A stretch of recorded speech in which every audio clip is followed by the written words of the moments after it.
Amis des abeilles, bonjour. Alors aujourd'hui, avec Yann, nous allons vous parler de qui peuple la ruche. Donc on va vous parler des faux-bourdons, on va vous parler de la reine, et puis on va vous parler aussi des ouvrières. Voilà. Donc pour commencer, on va parler des faux-bourdons. Alors le faux-bourdon, c'est le mâle de la ruche. C'est celui qui n'a pas été fécondé par la reine, en fait. Voilà. C'est ça, on peut dire. Tout à fait. Donc, ouais, le faux bourdon, là, on le voit bien sur la photo ici. Par exemple, le faux bourdon, il est un peu différent de l'ouvrière qui vient de l'accueillir juste à côté. Il a des yeux qui sont beaucoup plus gros. Ça va lui servir, entre autres, lors du vol nuptial, d'aller féconder la reine et de trouver beaucoup plus facilement la reine en vol à l'extérieur. Enfin, la reine vierge qui vient de naître, en vol à l'extérieur. Le faux bourdon, comme tu l'as dit, donc, il est issu d'un œuf qui était non fécondé, pondu par une reine. Ça donne donc un faux bourdon. Il met 24 jours à se développer. C'est un peu long parce que tout simplement, si on regarde un petit peu le faux bourdon, son anatomie par rapport aux deux autres, il est un peu plus massif, donc il met plus de temps donc à se développer. Là, on voit bien que les yeux sont quand même beaucoup plus gros par rapport à la reine ou aux ouvrières. Qu'est-ce qu'il fait à l'intérieur de la ruche? Sinon, le faux bourdon, laisse la coule douce, c'est ce qu'on va dire. En fait, le faux bourdon, moi perso, ça me plairait pas d'être un faux bourdon, d'être le mâle de la ruche. Il se fait servir au début, c'est ce qu'on peut dire. Il est là, il est tranquille dans sa ruche. Vas-y, pépère, un petit peu Aldo. Il est tranquille. Il vient se faire servir, donc les abeilles le nourrissent. Et son rôle principal, si je me trompe pas, c'est ce que tu as dit tout à l'heure, c'est-à-dire il va féconder la reine. Donc, en fait, il attend qu'une chose, c'est que la reine, c'est pas sa reine qui va féconder, c'est les reines voisines des ruches aux alentours, les reines voisines. Donc là, il arrive, pépère, et il dit aujourd'hui je vais pécho. C'est mon jour, je pêche. Et là, il sort de la ruche, il arrive, il trouve la reine, et c'est son jour. Donc là, il va féconder la reine, mais ce qu'il faut savoir, c'est qu'une fois que la reine est fécondée, il se retire de la reine, et là, tous ses organes génitaux, tous ses organes génitaux, en fait, ils sont arrachés, et là, Pépère, il meurt. Voilà. Donc, c'est pas trop une belle vie, quoi, pour Pépère. Une belle fin. Ouais, c'est une belle fin. C'est la plus belle fin, parce que sinon, il va sortir de la ruche, il va trouver la reine, il va dire, je la pécho, la reine. Mais seulement, qui c'est qu'il y a autour? C'est les oiseaux. Et là, il se fait bouffer par les oiseaux. Donc, franchement, faux bourdon dans une ruche, voilà, moi, je trouve que c'est pas trop cool, quoi. Non. Bon, c'est sûr que le faux bourdon au début, oui, il est nourri par les autres ouvrières, il est incapable d'aller se nourrir tout seul. Il participe pas du tout à la collecte du nectar, du pollen. Il fait rien du tout dedans. Il est là juste pour féconder la reine. Et c'est vrai que donc il y en a une bonne partie qui naissent donc au printemps, dans des alvéoles un peu spéciales aussi. Les œufs sont pondus. Alors c'est des œufs non fécondés qui sont pondus. On mettra une petite image ici. Oui, dans des alvéoles qui sont un petit peu plus grosses, parce que justement il est plus gros, donc il faut un peu plus de place pour qu'il puisse se développer. Et donc au printemps, on en trouve pas mal parce qu'il y aura pas mal de reines vierges à féconder. Et passé l'été, où là il y a déjà un peu moins de besoin de fécondation, les abeilles en font de moins en moins, en fin de compte, en élèvent de moins en moins. Et à la fin, il y en a plus du tout. Donc au mois de septembre, en principe, il y en a pratiquement plus des faux bourdons. Et les faux bourdons, comme ils participent à rien du tout dans la ruche. Ce que font les ouvrières en septembre, quand justement les denrées commencent à être un petit peu rares à l'extérieur, ils se font mettre dehors à l'entrée de la ruche. Donc les ouvrières les poussent à l'extérieur et comme ils savent pas trop faire grand-chose, ils restent au pied de la ruche. Puis bien souvent, ils se font dévorer par des oiseaux ou par des animaux qui passent à côté et puis ils vont mourir de froid parce qu'ils sont incapables de se réchauffer. De froid et de faim parce que ils savent même pas se servir non plus tout seuls. Donc le faux bourdon, à la fin, il est chassé. Ouais. Et il n'y a plus personne. Donc le faux bourdon, il est présent dans une ruche du printemps jusqu'à la fin d'été. Ouais, c'est ça. Et après, dans les ruches, on n'en trouve plus du tout. On va plus trouver que la reine et ses ouvrières. Et ses ouvrières. Voilà. Donc maintenant, nous allons parler de la queen, la reine des abeilles. La reine des abeilles. L'unique, la seule, parce que dans une ruche, évidemment, il n'y a qu'une seule reine. Alors, sur ce plan, on voit très bien une reine en plein milieu, très facile à repérer, et elle a son petit dossard. C'est l'apiculteur qui pose dessus justement ce petit dossard pour la trouver beaucoup plus facilement, parce qu'au milieu de ces 30 000 congénères au mois de mai-juin, c'est quand même assez difficile de la trouver, et qu'on manipule les ruches, ça peut être utile de savoir où elle se trouve pour pas la tuer, justement, comme c'est l'unique abeille qui a la capacité de pondre. faut y faire très attention. Donc la reine, comme on peut voir derrière sur ce plan, elle a un abdomen qui est beaucoup plus gros parce que justement elle a des ovaires qui sont développés qui lui permettent de pondre des œufs. Elle pond des œufs, 2000 œufs par jour au mois d'avril, mai, juin, hein, printemps, début de l'été, pour que la colonie donc puisse justement se développer assez rapidement. Donc la reine, elle est issue au départ d'un œuf qui est le même que les œufs d'ouvrière en fin de compte, mais qui est élevé différemment. Voilà. Donc au lieu d'avoir des cellules qui sont horizontales sur les cadres comme ceci là où les abeilles vont étirer la cire et pondre un œuf à l'intérieur de manière horizontale. Là, comme la reine, elle a besoin quand même de plus de place, parce qu'elle est un peu plus grosse quand même au niveau de l'abdomen, la cellule, au lieu d'être horizontale au début, elle va finir verticale vers le bas. D'accord? Ça va faire une espèce de goutte à l'intérieur du cadre. À l'intérieur, voilà. À l'intérieur, donc l'œuf est déposé au fond de cette cellule qui est un peu spéciale et nourri à la gelée royale pendant 3 jours, comme les ouvrières. C'est exactement la même chose, sauf que au bout de 3 jours, en principe, les ouvrières, ça passe à un mélange de miel et de pollen, alors que la reine, elle, va être nourrie à la gelée royale en permanence. Et le fait d'être nourrie à la gelée royale, va faire qu'elle va se développer différemment. Et au bout de 18 jours, ça va donc nous donner une reine qui va naître et qui va être fécondée, comme on disait tout à l'heure, par les fonds bourdons, parce qu'elle a besoin d'être fécondée pour pouvoir pondre des œufs qui donneront des abeilles forcément après, quoi. La reine a la particularité de vivre très longtemps par rapport aux abeilles. Elle peut vivre jusque 5 ans. Alors 5 ans, c'est exceptionnel, et au bout de 5 ans, elle pond quand même beaucoup moins, parce que faut bien comprendre qu'une reine, une fois qu'elle est née, son premier but, c'est d'aller se faire féconder pour pouvoir pondre des œufs régulièrement, des œufs d'ouvrière, etc. Parce que si elle n'est pas fécondée, elle va pondre des œufs, mais ça va te donner uniquement des faux bourdons. Donc on appellera ça une ruche bourdonneuse, et il n'y a pas trop d'intérêt parce que c'est une ruche qui va dépérir très rapidement. Donc elle a besoin de se faire féconder, elle se fait féconder en sortant de la ruche. Alors c'est un moment qui est critique pour la reine parce qu'à ce moment-là, elle est vulnérable, elle peut se faire manger par des oiseaux tout simplement, ou se perdre, ou se prendre une grosse averse de pluie et puis être tuée par une goutte d'eau, je ne sais pas, ou se perdre. Je sais pas si elles peuvent trop se perdre, mais bon, on sait jamais, quoi. Elles vont assez loin des fois pour se faire féconder, donc après il faut qu'elles retrouvent quand même la ruche où elles étaient parties d'origine. Et une fois qu'elles sont fécondées, la reine va rentrer dans sa ruche et ne plus jamais en sortir. Sauf cas exceptionnel où il y a du reménage, etc. Mais en principe, elle va plus en sortir, elle va y rester. Et son unique but, ça va être de pondre et de pondre. Elle émet aussi beaucoup de phéromones. Ça permet, son parfum, ouais. Ça permet à l'ensemble de la ruche d'avoir une cohésion. Ça permet aux ouvrières de travailler de manière optimale à l'intérieur, en fin de compte. S'il n'y a pas de reine dans une ruche, on dit qu'elle chante, parce que justement les ouvrières font beaucoup de bruit, elles battent des ailes en permanence, et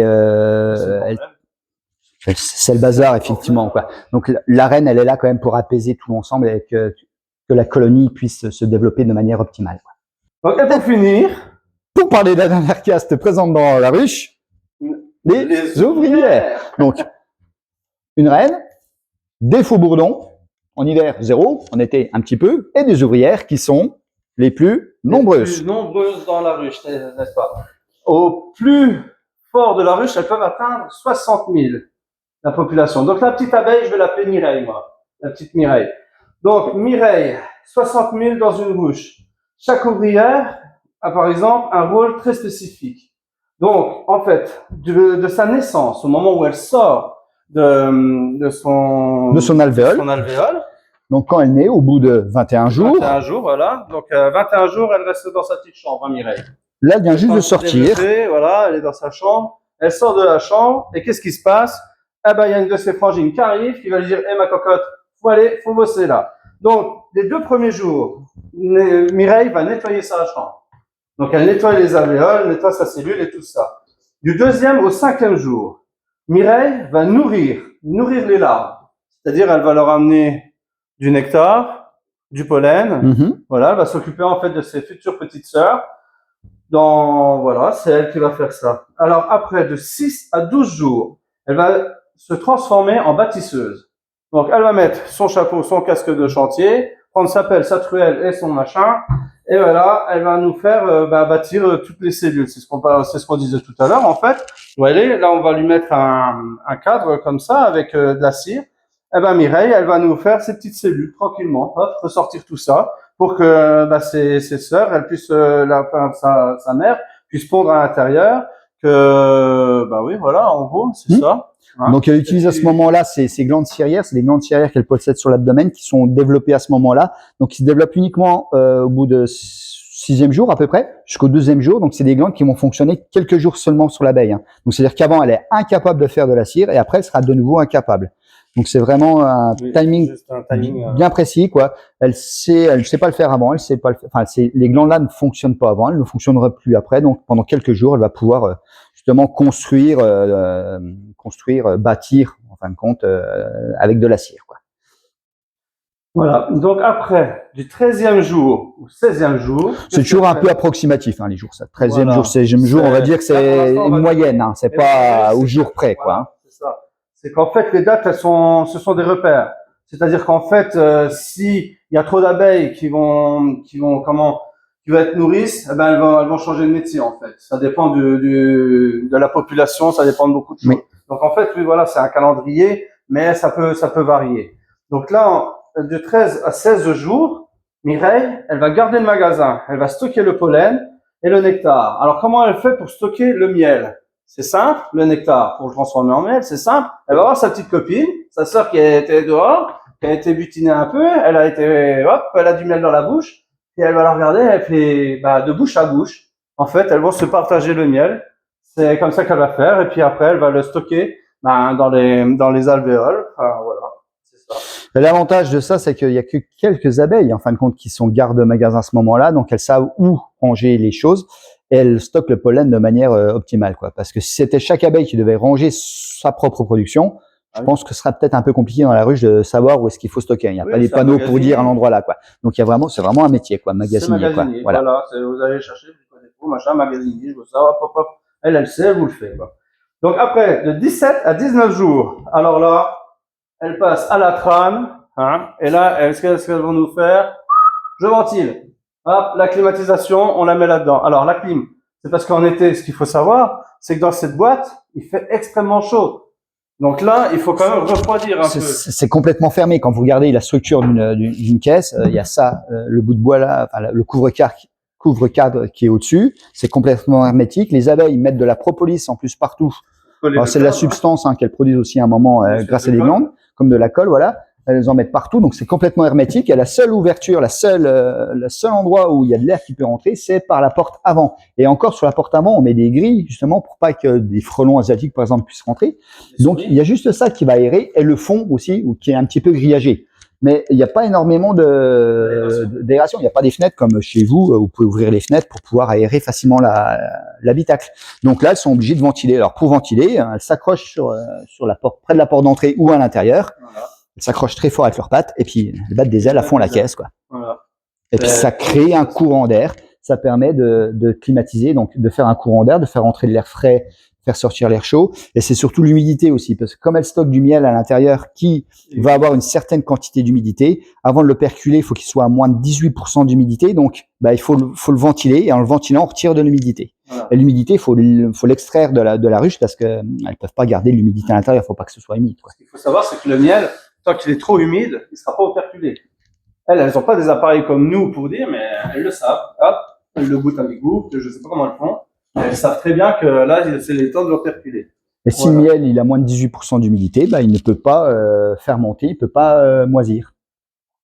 Donc là, sur les photos là, le miel n'est pas operculé. Enfin, il y a du miel à certains endroits et on voit qu'il n'est pas operculé. Ça veut dire qu'il contient trop d'humidité. Les cellules ici, où il y a un petit opercule de cire au-dessus, là, c'est bon, il doit être à moins de 18% d'humidité.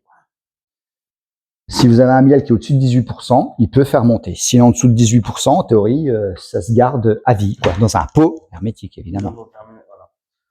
Et ensuite, alors du 20e jour au 35e jour, elles deviennent butineuses, récoltent le pollen et le nectar jusqu'à 3 km. C'est-à-dire que la Mireille, elle va nous sortir à 3 km pour aller rechercher du nectar. Alors, ou du pollen, ouais. Ou du pollen. Ouais. Alors, il faut savoir aussi qu'elles ont une danse, la danse du 8, pour se repérer. C'est-à-dire qu'en fait, il y a en gros une abeille qui va aller repérer un endroit où il va y avoir du pollen ou du nectar. Elle revient et là, elle va dire à toutes les autres butineuses, en faisant une danse de 8 par rapport au soleil. Elle arrive à donner l'angle, ouais, c'est Voilà, ça qu'il faut suivre. Et la distance. Le GPS. Elles ont leur GPS comme ça. Un angle, une distance, et puis les autres abeilles peuvent trouver. Ouais. Elles vont là-bas, elles savent qu'il y a ce qu'il faut.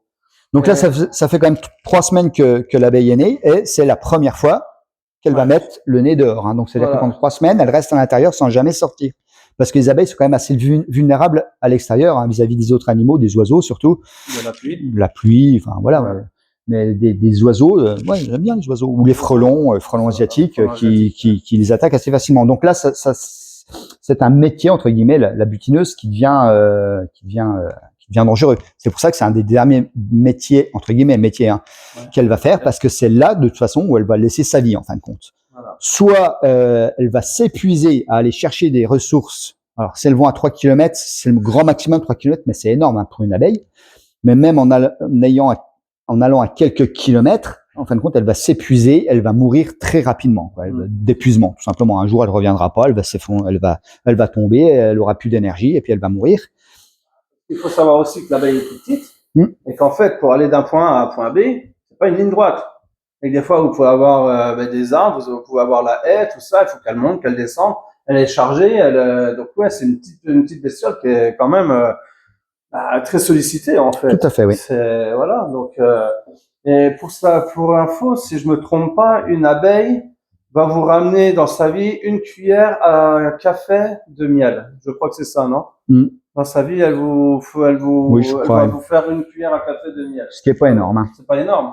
Donc voilà, mais bon, sur 60 000 abeilles, après, c'est pour ça qu'on a des récoltes qui sont un peu plus importantes. Voilà, c'est ça. Donc la vie, de l'abeille, là, bah voilà, l'ouvrière, 35 jours. 35-40 jours. Au printemps, c'est là qu'elle s'épuise le plus, hein, parce que c'est là qu'il y a le plus de ressources en pollen et en nectar, donc c'est là qu'elle vole vraiment beaucoup. Donc là, 35 jours, c'est le grand maximum, donc un mois de vie. En revanche, en hiver, ça va être un peu différent, parce que les abeilles d'hiver, elles vont pas sortir, hein, elles vont pas aller chercher de la nourriture à l'extérieur, donc elles restent enfermées dans la ruche en permanence. Et comme elles restent enfermées en permanence dans la ruche, elles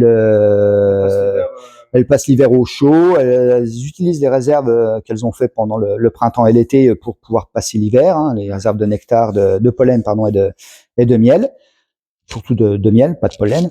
Et voilà, ouais, en hiver, ça peut tenir 3-4 mois. C'est pour ça que même dans les pays, enfin les régions qui sont bien froides, ben les hivers, ça ne pose aucun problème aux abeilles. Elles ont l'habitude, c'est dans leur physiologie de pouvoir rester enfermées dans une ruche comme ça pendant 4 mois sans intervention de l'homme, quoi, en fin de compte. Voilà. Ça fonctionne très bien, quoi. Parce qu'en fait, le rôle de l'abeille, alors en hiver, c'est pas du tout le même rôle qu'en été. En hiver, le rôle de l'abeille, c'est de chauffer la reine. C'est de préserver la reine pour que la reine elle puisse vivre. Donc elles font une grosse grappe autour de la reine, si je me trompe pas. Oui, c'est ça, ouais, elles battent des ailes aussi un petit peu. Et pour tenir une température aussi à une trentaine de degrés, je crois. Grand maximum, ouais. Alors après, ça peut descendre à 15 degrés en hiver, mais à 15 degrés, elles n'ont pas froid non plus. C'est une fois qu'il y a du couvain, une fois que le couvain que la reine va commencer à répondre, quand elle va sentir que la chaleur, le printemps arrive, la chaleur tape sur la ruche, la reine se dit, bah, il va falloir que je commence à répondre pour que la colonie se développe de nouveau. Et là, à ce moment, le couvain, qui va naître a besoin de beaucoup plus de chaleur pour pouvoir se développer. Et c'est à ce moment-là qu'il faut chauffer, enfin, faut que ça chauffe un peu plus, quoi, à l'intérieur. En hiver, sinon, une quinzaine de degrés, ça leur suffit amplement, quoi. Après, voilà. Si elles ont plus chaud, c'est mieux. Enfin, l'abeille qui est en plein centre, en principe, qui est la reine, hein, elle a quand même bien chaud, quoi. Ouais. Les abeilles à l'extérieur, elles ont un peu froid. C'est un peu comme les pingouins, hein, sur la banquise, hein. Ils se mettent en boule, c'est en cercle, hein. Mais ceux de l'extérieur, ils ont froid. Et puis quand ils ont vraiment trop froid, ils rentrent à l'intérieur. Ben là, c'est la même chose, hein. Les abeilles qui sont sur l'extérieur rentrent à l'intérieur. Et c'est les abeilles de l'intérieur qui se retrouvent à l'extérieur, qui réchauffent toute la boule, quoi. Pour se mettre bien au chaud. Voilà. Donc, en gros, je pense qu'on a tout dit sur l'abeille. Sur l'ouvrière, ouais. Sur l'ouvrière. Bon, au niveau de la petite Mireille. Au niveau de la taille, on avait déjà vu, hein, de toute façon, entre la reine et l'ouvrière, la grosse différence, c'est surtout l'abdomen, hein, parce que donc la reine peut pondre des ovaires présents, donc forcément, il est beaucoup plus gros. Les ailes sont aussi un petit peu atrophiées, parce qu'elle a plus besoin d'ailes, hein. La reine, elle vole plus, elle reste dans la ruche. Donc elles sont atrophiées. Et une reine en bonne santé qui pond, en principe, elle peut pas s'envoler. Elle a plus la capacité de s'envoler, elle a plus assez de force. L'ouvrière, elle, qui est donc un petit peu plus petite avec des ailes qui sont beaucoup plus développées, forcément. Et puis, comme on a vu tout à l'heure, le faux bourdon qui est quand même beaucoup plus gros, lui, avec des yeux pour bien voir et surtout repérer la reine au bon moment. Donc voilà. Ce qu'on n'a pas parlé aussi, c'est au niveau des ouvrières. L'ouvrière, si elle voit que la reine est trop vieille, peut décider de faire d'elle-même, si je me trompe pas, de faire d'elle-même une nouvelle reine. Et en fait, d'éjecter la reine qu'elles ont. Ouais, mes mères, t'es trop vieille, tu ne nous sers plus à rien. Donc, mes mères, tu dégages. Nous, on va faire une nouvelle maman, quoi, en fait. Là, super, c'est dur. Hein? Là, super, c'est dur. C'est le terme scientifique pour expliquer ce changement de royauté. J'ai envie de te dire, à tes souhaits. Merci. Voilà. Non, Donc, mais, si la reine, si la reine est défaillante, elle commence à être trop vieille, pondre plus de manière efficace, les autres abeilles, les ouvrières le sentent bien et en fin de compte, elles vont élever une nouvelle reine. Alors, à partir d'un œuf fécondé, elles arrivent à l'élever. Mais sachant que dans une ruche, il peut pas y avoir de reine, quand la nouvelle reine va naître, ben, l'ancienne reine va partir avec une partie de la colonie à l'extérieur, ce qu'on appelle l'essaimage, se poser non loin de la ruche et essayer de trouver un nouvel habitat en fin de compte pour se développer, quoi. Et la nouvelle reine qui vient de naître, qui est vierge, va se faire féconder par le fond bourdon et revenir dans la ruche pour recommencer un cycle et de nouveau produire du couvain, des abeilles et continuer comme ça, quoi. Voilà. Donc, je pense qu'on a tout dit sur l'ouvrière. Sur les castes présentes, ouais, dans la ruche, oui, c'est ça, ouais. Donc, voilà. Alors, nous avons parlé un peu de tout ça, du frelon, de l'ouvrière et de la reine. Voilà, la vidéo est finie. La prochaine fois, nous allons vous parler du frelon asiatique et du varroa avec Yann. Et ma foi, j'espère que cette vidéo vous aura plu, qu'elle vous aura appris des choses. Et puis, voilà. Donc, ma foi, amis des abeilles, à la prochaine fois. Et bonne soirée à vous. Bonne journée, bonne soirée. C'est comment vous regardez la vidéo. Au revoir. Allez, au revoir.